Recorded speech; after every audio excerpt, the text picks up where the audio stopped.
Good morning बच्चों। आज हम लोग वर्गीकरण की विभिन्न जगत प्रणाली के बारे में अध्ययन करेंगे। आइए देखते हैं। प्रारंभ में जीवधारियों के वर्गीकरण के लिए कैरोलस लिनियस ने सन 1735 में two kingdom system of classification वर्गीकरण की दो जगत प्रणाली इन्होंने दी थी। इस धरा पे पाए जाने वाले सभी जीवधारियों को दो समूहों में वर्गीकृत किए। पौधों को पादप जगत,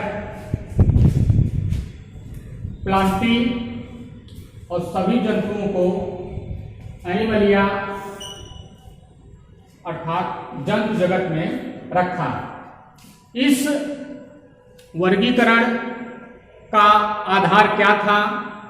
किस आधार पर इन्होंने पौधों को अलग और जंतुओं को अलग किया? पौधे स्वपोषी होते हैं, उनमें पर्णहरिम पाया जाता है, प्रकाश संश्लेषण की क्रिया के द्वारा अपना भोजन खुद बना लेते हैं। तो ऐसे सभी जीवधारी जो स्वपोषी थे उनको पादप जगत में रखा और जो परपोषी थे उन्हें जंतु जगत में रखे। पोषण के अलावा इन्होंने लोकोमोशन को भी एक आधार माना।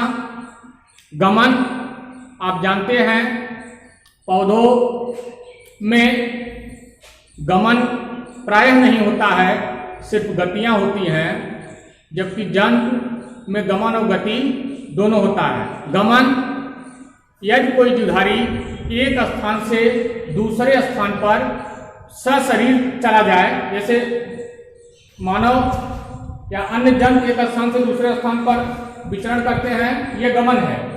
शरीर एक स्थान पर स्थित रहे, उसके अंगों में यदि मूवमेंट होता है तो ये क्या है? गति। पौधे स्थानबद्ध होते हैं, उनकी टहनियाँ, उनकी शाखाएं, उनकी पत्तियां हिलती डूबती हैं, तो उनमें क्या होता है? गति होता है। लेकिन कुछ ऐसे भी पौधे हैं जो एक कोशिकीय होते हैं या स्थानबद्ध नहीं होते हैं। वो पानी की सहायता से या जल में कुछ ऐसे भी शैवाल एक कोशिकीय हैं जिनमें कसाब पाए जाते हैं, एक स्थान से दूसरे स्थान पर तैर करके जा सकते हैं। यानी कुछ ऐसे पौधे भी हैं जिनमें गमन संभव है। प्रारंभ में तो नहीं, लेकिन बाद में एक दूसरे वैज्ञानिक अर्नेस्ट हैकेल ने क्या किया? सन 1860 में इस समस्या के निराकरण के लिए इन्होंने एक कोशिकीय जीवधारियों के लिए एक नया जगत बना दिया और उस जगत का नाम रखा प्रोटिस्टा। जितने भी एक कोशिकीय चाहे पौधे थे चाहे जंतु थे, उन सभी जीवधारियों को जगत प्रोटिस्टा में रखे। इसके बाद चूंकि प्रोटिस्टा में इन्होंने सभी एक कोशिकीय जीवधारियों को रखा, साथ ही साथ उसमें जीवाणुओं को भी रखा।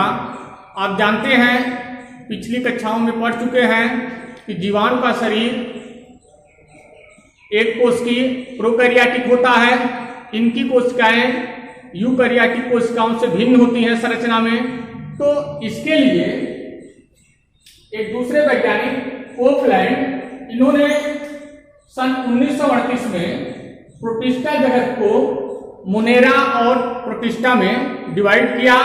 मोनेरा में सभी प्रोकैरियोटिक कोशिका वाले जीवधारियों को यानी जीवाणु और नीले हरे शैवालों को रखा, तथा प्रोटिस्टा में इन्होंने यूकैरियोटिक कोशिकाओं वाले जीवधारियों को रखा।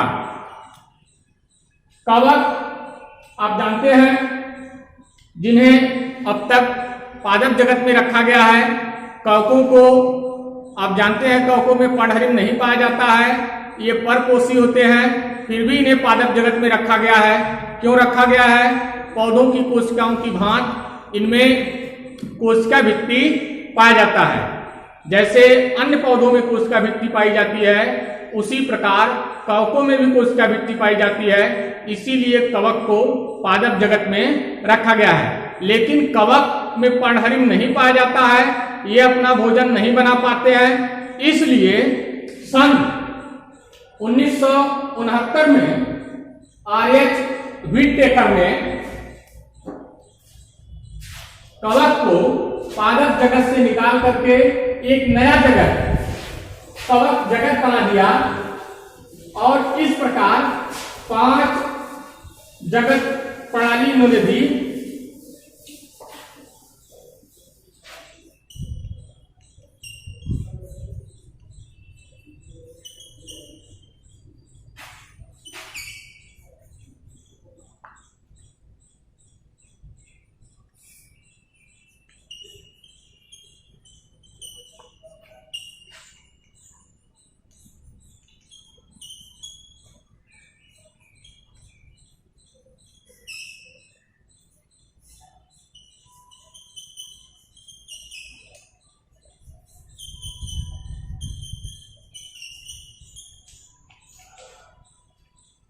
तो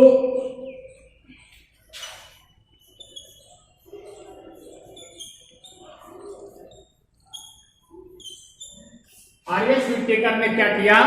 R.H. व्हिटेकर ने कवकों को पादप जगत से निकाल करके एक नया जगत कवक जगत का निर्माण किया।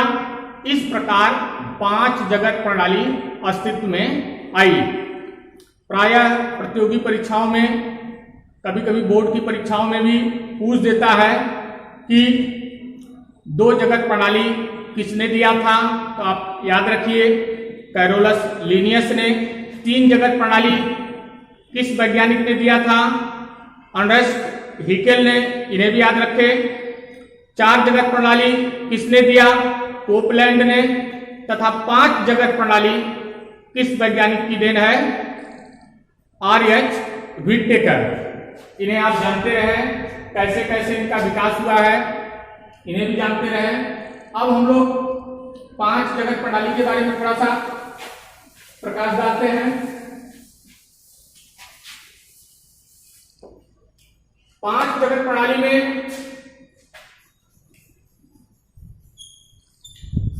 मोनेरा में किसे रखा गया है? जितने भी यूनिसेलुलर प्रोकैरियोटिक ऑर्गेनिज्म हैं उन्हें जगत मोनेरा में रखा गया है।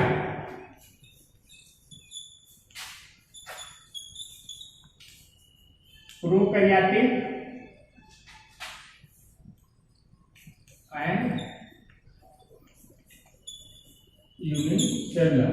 एग्जाम्पल में blue green alga and bacteria. जितने भी जीवाणु हैं और निरे है सवाल, उन्हें जगत मोनेरा में रखा गया है। दूसरा जगत प्रोटिस्टा है। इस जगत में यूनिसेलुलर यूकैरियोटिक ऑर्गेनिज्म को रखा गया है। यूनिसेलुलर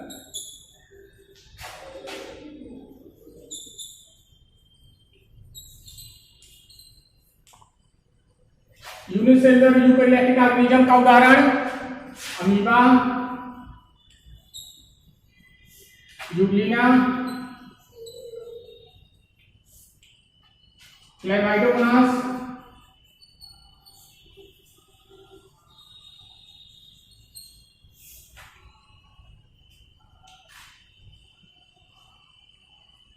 प्रोटिस्टा में यूनिसेलुलर यूकैरियोटिक। इसके बाद तीसरा जगत है फंजाई कवक जगत। इस जगत में पर्णहरिम रहित यानी विदाउट क्लोरोफिल वाले पौधों को रखा गया है। ऐसे पौधे जिनमें पर्णहरिम नहीं पाए जाते हैं, जिन्हें हम कवक कहते हैं। तो कवकों के लिए एक नया जगत है जिसमें सभी कवक को रखा गया है। कवक का इसमें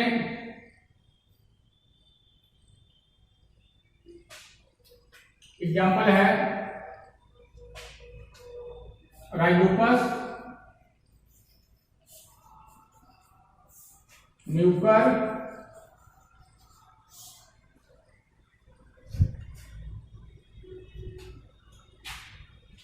चौथा जगत है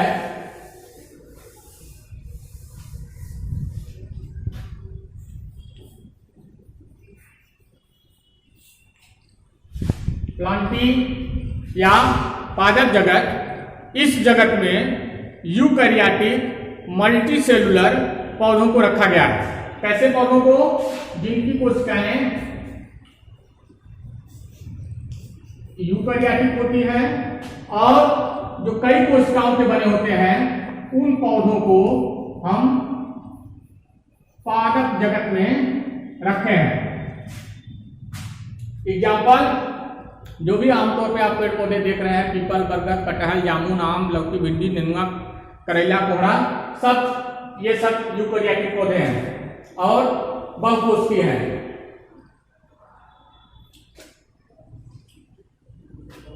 एनिमलिया में, जंतु जगत में किसे रखा गया है? यूकैरियोटिक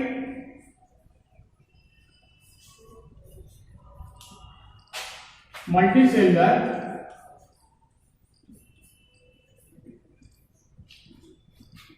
प्राणियों को, यूकैरियोटिक मल्टीसेलुलर प्राणियों को एनिमलिया किंगडम में रखा गया है।